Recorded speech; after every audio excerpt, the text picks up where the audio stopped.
សុកសុកចង់យំសុកសុកចង់ទឹកភ្នែក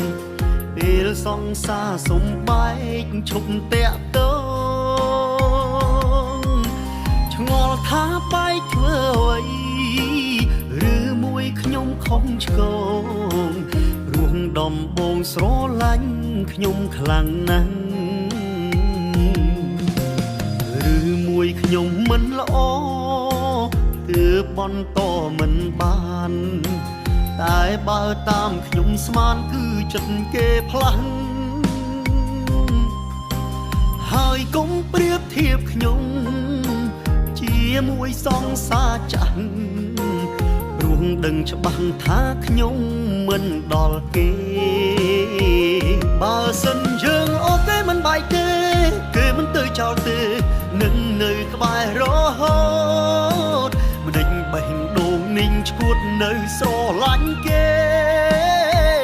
គេមិនដែលទុកយើងជាសង្សារទុកត្រឹមមនុស្សលេងសើចពេលគេខូចចិត្តទេសង្សារពី3ខែឈួតម្នាក់ឯង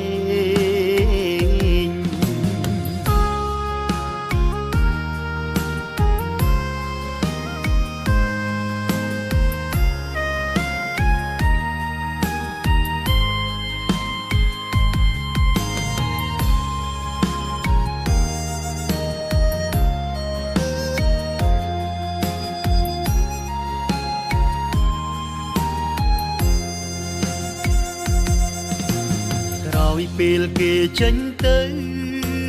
គឺខ្ញុំនៅម្នាក់ឯងលែងហ៊ានយកអ្នកផ្សេងចូលក្នុងជីវិត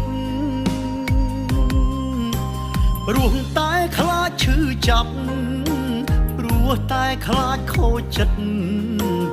ដេកគិតនៅម្នាក់ឯងល្អហើយបើសិនយើងអូទេមិនបែកទេគេមិនទៅចោលទេនឹងនៅក្បែររហូតមិនដេញបេះដូងនិងឈួតនៅស្រឡាញ់គេគេមិនដែលទុកយើងជាសង្សារទុកត្រឹមមនុស្សលេងសើចពេលគេខូចចិត្តទេសង្សារពី3ខែឈួតម្នាក់ឯងបើសិនយើងអូទេមិនបែកទេគេមិនទៅចោលទេនឹងនៅក្បែររហូតមិនដេញបេះដូងនិងឈួតនៅស្រឡាញ់គេគេមិនដែលទុកយើងជាសង្សារទុកត្រឹមមនុស្សលេងសើចពេលគេខូចចិត្តទេសង្សារពី3ខែឈួតម្នាក់ឯងសង្សារពី3ខែឈួតម្នាក់ឯង